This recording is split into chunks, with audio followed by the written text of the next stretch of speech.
vez más bienvenidos a un nuevo video. Para el video del día de hoy vamos a estrenar una nueva sección en la cual vamos a contar casos misteriosos / biografías de asesinos seriales, ya que es un tema que a mí verdaderamente me encanta, así es que se me ocurrió que sería una muy buena idea para contarles. Pero pues bueno, para inaugurar esta sección vamos a empezar con un grande, alguien al cual me sé su historia al derecho y al revés. Así es, señoras y señores, el día de hoy les voy a estar contando acerca de la biografía del asesino serial Richard Ramírez, a.k.a. The Night Stalker. Pero pues bueno, una vez dicho eso, vamos a adentrarnos dentro de la historia de Richard Ramírez. Ricardo Leiva Muñoz Ramírez, más bien conocido como Richard Ramírez o también el acosador nocturno The Night Stalker, fue un asesino en serie que trabajó entre los años 1984 y 1985. Richard nació un 29 de febrero de 1960, si me lo preguntan, una fecha muy extraña para nacer. Nació específicamente en El Paso, Texas. Richard era hijo de papás inmigrantes mexicanos y era el menor de 5 hermanos. Como dato extra, todos sus hermanos tenían como pequeñas mutaciones genéticas y Richard era el único que no las tenía. Richard nació en una familia disfuncional. Su papá era un exmilitar que trabajó en la guerra y era una persona muy violenta con sus hermanos y con su esposa. Pero particularmente era muy violento también con Richard. Era más violento con Richard que con todos sus demás hermanos. Las personas describían a Richard como una persona amable y amigable. Todo esto cuando era un niño. Pero todo esto cambió un día cuando Richard tuvo un accidente. Un día normal, común y corriente, Richard se encontraba jugando en un parque junto con su hermana. Pues bueno, Richard se dispuso a jugar en unos columpios y como nosotros sabemos, los columpios son muy divertidos pero también son muy peligrosos. Pues bueno, Richard tuvo un pequeño incidente con un columpio y es que básicamente se golpeó la cabeza con un columpio y a partir de ahí Richard empezó a tener ataques de convulsiones y ataques de epilepsia. Todos estos se le quitaron más o menos hasta cuando fue adolescente. Y aquí un punto muy importante en el cual voy a hacer una pequeña pausa. Richard comparte este mismo vínculo, por así decirlo, del accidente con el columpio con varios asesinos seriales. Por darles un ejemplo, Jeffrey Dahmer también sufrió un golpe en la cabeza con un columpio y pues también es un asesino serial. Esto no quiere decir que cuando tú te golpees la cabeza con un columpio o algo así vayas a convertirte en un asesino serial, claro que no. De hecho, científicamente no está comprobado si los asesinos nacen o se hacen. Simple y sencillamente se me hizo un dato muy curioso que cumpla esta similitud con varios asesinos seriales. Pero pues bueno, continuamos con la historia. Debido a esto y a los episodios que empieza a sufrir Richard, pues como les dije, su familia casi no le ponía tanta atención y menos en este tipo de situaciones. Y es aquí donde entra un personaje que es muy importante y siento yo que es el detonante, el cual llevó a Richard a convertirse en quien nosotros ahora lo conocemos. Este personaje que entra a la trama no es nada más ni nada menos que su primo Miguel Ramírez, a.k.a. Mike. Su primo empieza a pasar demasiado tiempo con Richard y Richard, al ver que su primo era el único como que le prestaba atención, pues se sentía seguro con él. El problema está aquí en que el primo de Richard era un veterano que participó específicamente en la guerra de Vietnam, entonces llevó a Richard por el mal camino. En todo ese tiempo que pasaban juntos, le empezó a contar historias de la guerra, a mostrarle fotos y más que nada le mostraba muchísimas cosas de violencia porque el primo de Richard era un soldado de boina verde. ¿A qué quiero decir con esto? Pues básicamente ese tipo de soldados son caracterizados por cometer como actos atroces en la guerra, pero legales. O sea, básicamente no tienen miedo en disparar, no lo dudan, ellos así son. Le empezaba a contar historias, le mostraba fotos de cómo pues se la pasaban en la guerra, cómo abusaban de mujeres y todo eso. Y pues principalmente eso no lo tendría que estar viendo un niño. Y la misma persona que pensaba esto era la esposa de Mike. Mike y su esposa tenían varias como peleas y conversaciones acerca de que no le tenía que estar enseñando todo esto a Richard porque Richard era un niño. Entonces un día en el cual tenían esas peleas, Mike se desconectó, cansado de todo esto, y le apuntó con un arma en la cabeza a su esposa. Este disparó y ella murió. Todo esto enfrente de un pequeño Richard. Se dice y se comenta por ahí que inclusivemente la sangre de la esposa de Mikey salpicó la cara de Richard. Fue algo muy traumático, pero si ustedes se preguntan qué pasó con Mikey después, pues resulta que sí lo enjuiciaron, pero se declaró mentalmente inestable. En esos años, a las personas que eran veteranos de guerra y todo eso, era muy común que como que tuvieran este tipo de ataques. Entonces, pues, como lo declararon mentalmente inestable, lo metieron a un psiquiátrico donde ella estuvo unos años antes de que él mismo acabara con su vida. Después de todo eso, Richard Ramírez empezó a tener una fascinación extraordinaria por todo lo oscuro, todo lo paranormal, pero más específicamente lo satánico. Antes de continuar con la historia, vamos a dar un pequeño repaso acerca de datos curiosos de Richard Ramírez. Pues bueno, principalmente Richard en sus años de adolescente era muy fanático de las bandas de rock. Le encantaba la música, le encantaba el estilo que se usaba en esas épocas, pues que pues eran los 80s, entonces imagínense. Otro dato curioso dentro de esto es que dentro de toda la historia de Richard Ramírez empezó a tener demasiados apodos, demasiados. Por nombrarles algunos, el primero, el más conocido, es The Night Stalker, el acosador nocturno. El otro, Richard Ramírez, también lo llamaban el intruso del valle, el asesino sin cita previa. Después él se quiso llamar como Jack the Knife. Y por último, tuvo el apodo de El Matador. Todo esto lo vamos a ir viendo más adelante. Otro punto curioso e importante es que Richard padecía de una enfermedad que se llama halitosis. Dándoles aquí una pequeña descripción, la halitosis es básicamente cuando tienes como mal aliento en la boca y literalmente nunca se quita. Entonces sí, este es un punto también muy importante. Otra cosa acerca de la personalidad de Richard es que era una persona muy despreocupada, también lo describían así.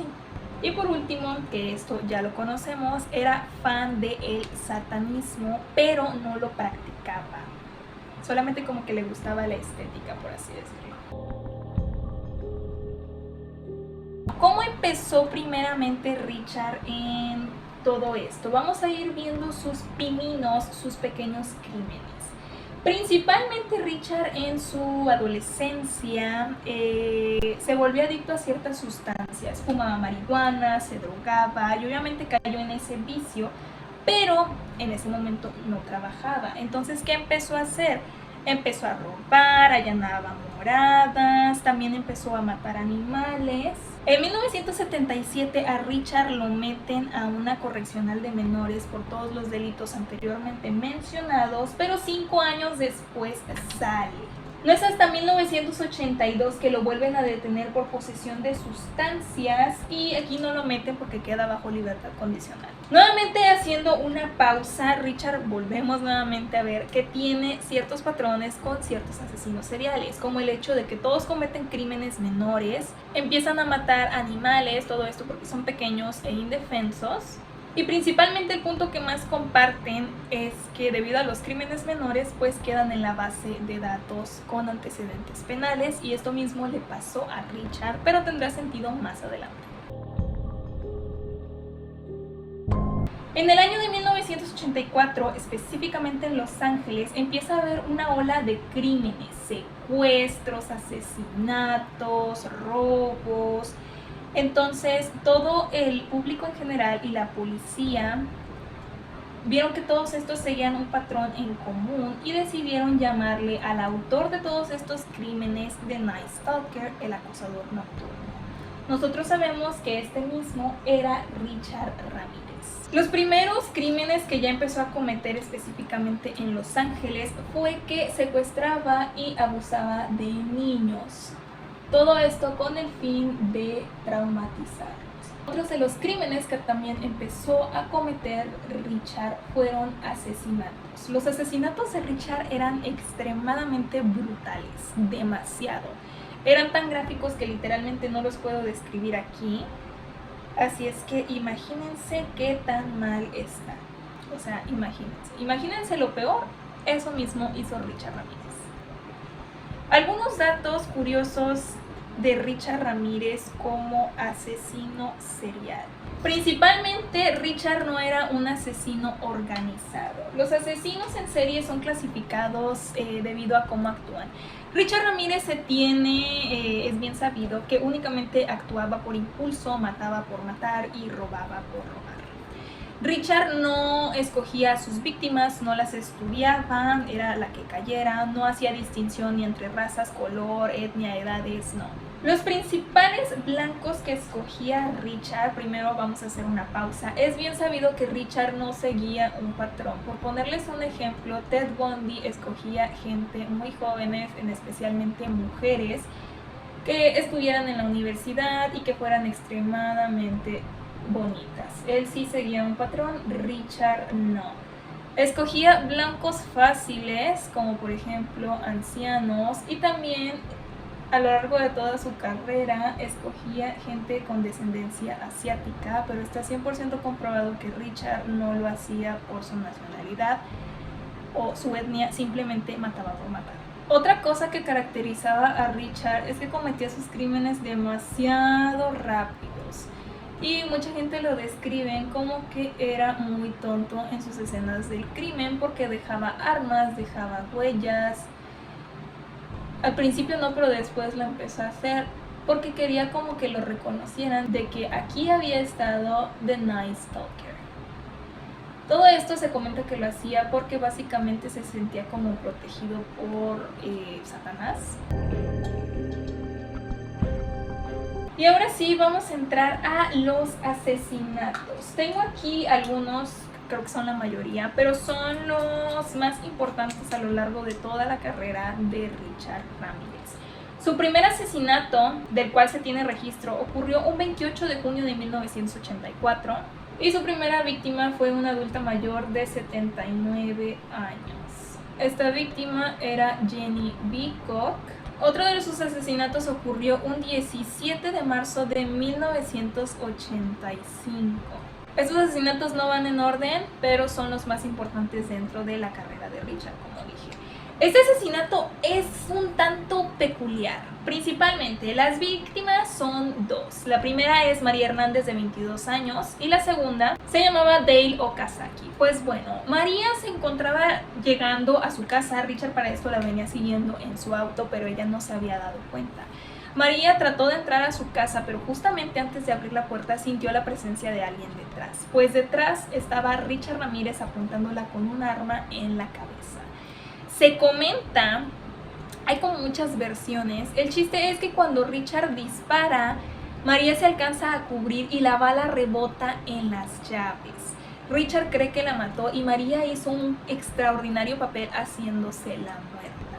Desafortunadamente, su compañera Dale estaba dentro de la casa y sí escuchó el disparo y todo lo que pasaba afuera, así es que corrió a esconderse.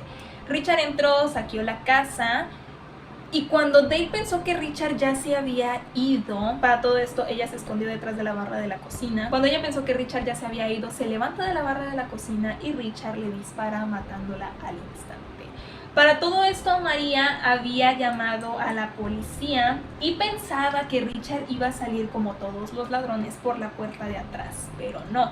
Richard salió por la parte de enfrente topándose cara a cara con María y sí la iba a disparar otra vez, pero María se le puso enfrente y le dijo: si ya me disparaste una vez y no me mataste, ¿qué te hace pensar que una segunda vez sí?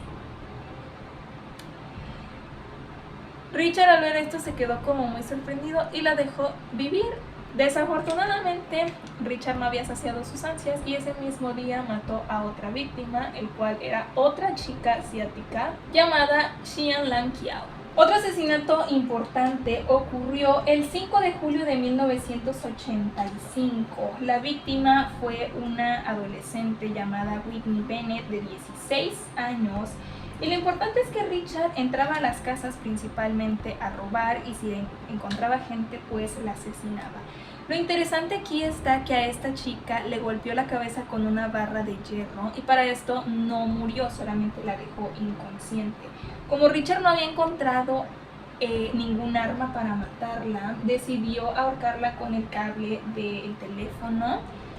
Pero aquí sucedió algo muy extraño que le salvó la vida a Whitney. Y es que básicamente Richard Ramírez comenta que cuando él estaba estrangulando a Whitney, cada vez que ella respiraba salían chispas del cable, lo cual a Richard se le hizo como una señal divina o algo así. Recordemos que Richard era satánico, pues la dejó vivir porque tuvo miedo.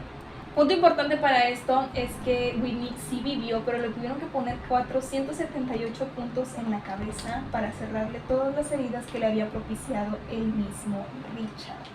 Otro asesinato importante para esta historia ocurrió el 7 de julio de 1985. Richard, como en todos sus modos operandi, entraba a las casas, robaba y todo eso. Pero lo importante aquí está que a una de las víctimas, la cual era Joy Nelson, de 60 años, la mató brutalmente pisándole la cabeza, tanto así que le dejó la huella de su zapato marcada.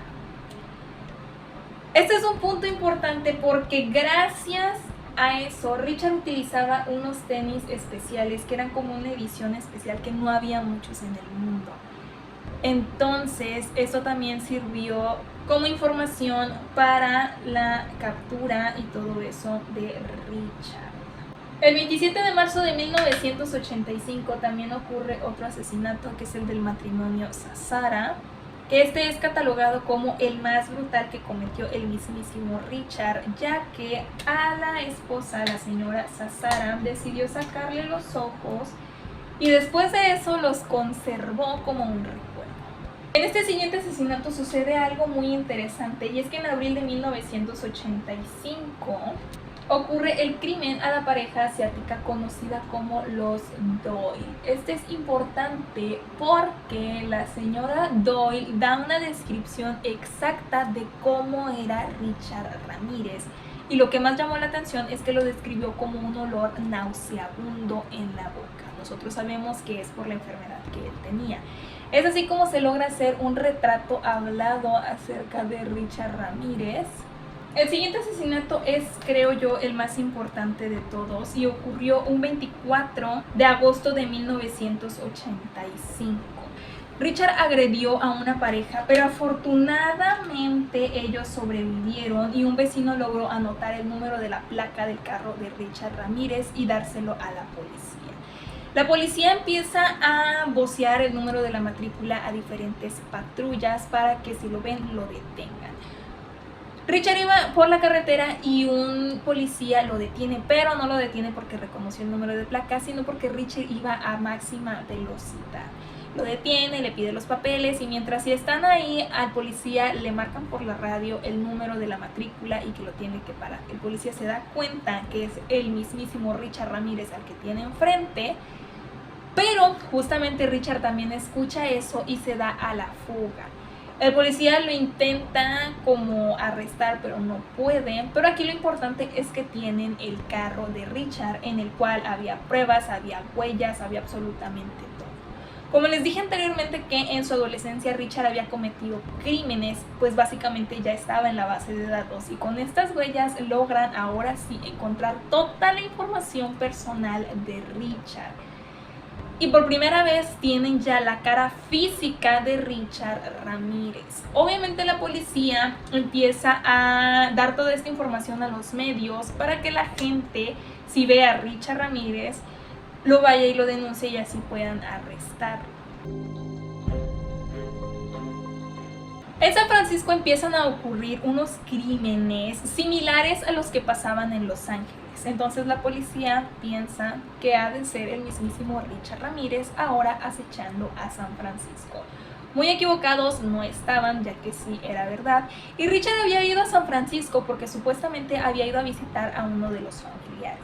Gracias a que un vagabundo da información acerca de Richard, logran como conectar que Richard va a regresar a Los Ángeles. Entonces los policías con esa información deciden ponerle un 4. El día del regreso de Richard Ramírez, él se va a la estación de autobuses, se sube, pero se le hace extraño que hay unos vagabundos que se ven muy extraños. En palabras de Richard, decía que se veían demasiado limpios para ser vagabundos. Estos eran los mismísimos policías disfrazados de vagabundos.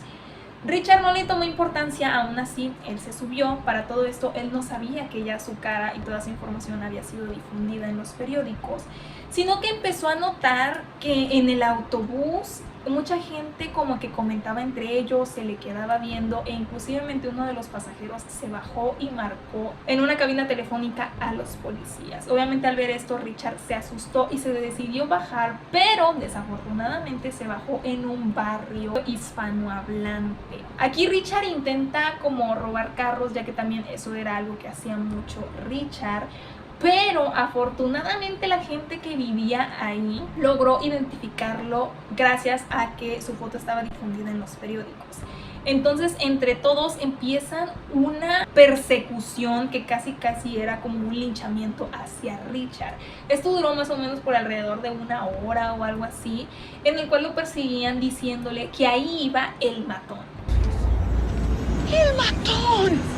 ¡Él es el matón! El matador. Personas correteándolos. Para todo esto llamaron a la policía y Richard Ramírez no tuvo nada más que ir y entregarse a la policía, porque era o que lo arrestaran o morir a manos del linchamiento. Es así como un 31 de agosto de 1985, siendo las 11:25, arrestan por fin a Richard Ramírez y cierran la ola de crímenes cometidos.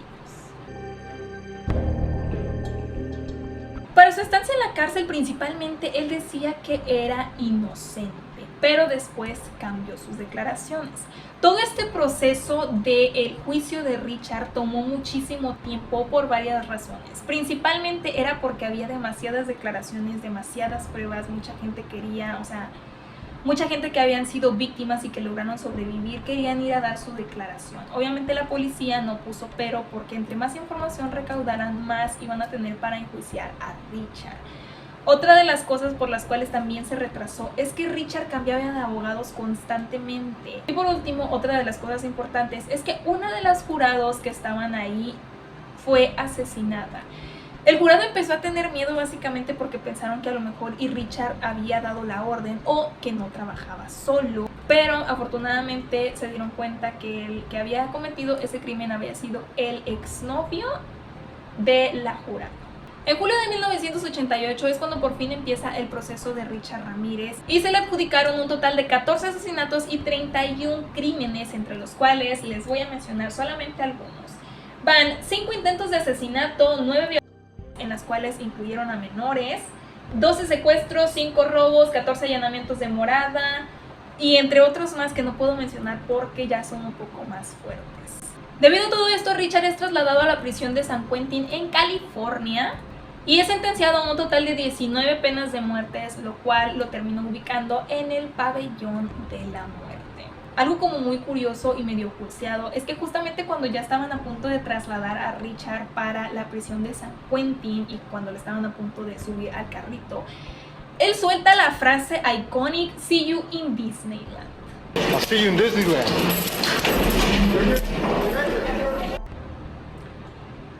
Aquí se puede notar que Richard era una persona demasiado despreocupada y que no le importaba absolutamente nada. En todo este caso de Richard Ramírez empezó a haber también algo conocido como trastorno de ibiristofilia. Esto es básicamente cuando unas personas, específicamente mujeres, se enamoran de un criminal o un asesino en serie, pero ellas no son conscientes, como que se nubla la visión y creen que es inocente. Para darles un ejemplo, básicamente esto ha sido muy común en los asesinos seriales. Le pasó a Jeffrey Dahmer, le pasó específicamente a Ted Bundy.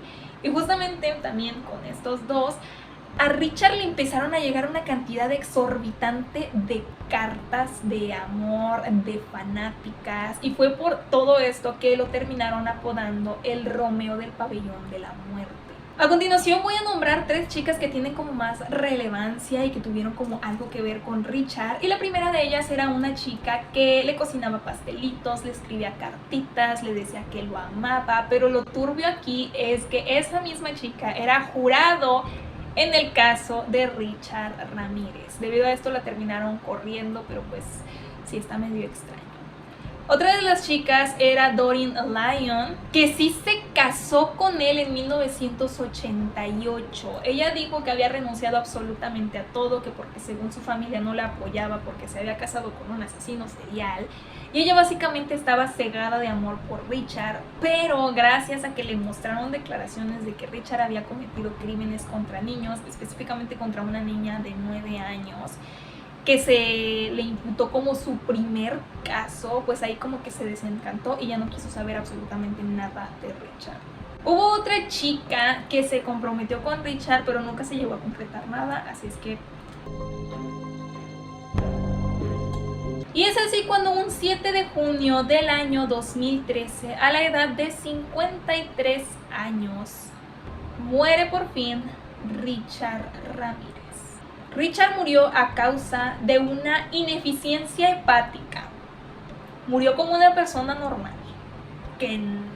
como una persona normal, común y corriente, sin dolor, tranquilito en su celda. Como dato extra, nadie reclamó su cuerpo. O sea, básicamente Richard Ramírez no cumplió ninguna de sus 19 sentencias de muerte.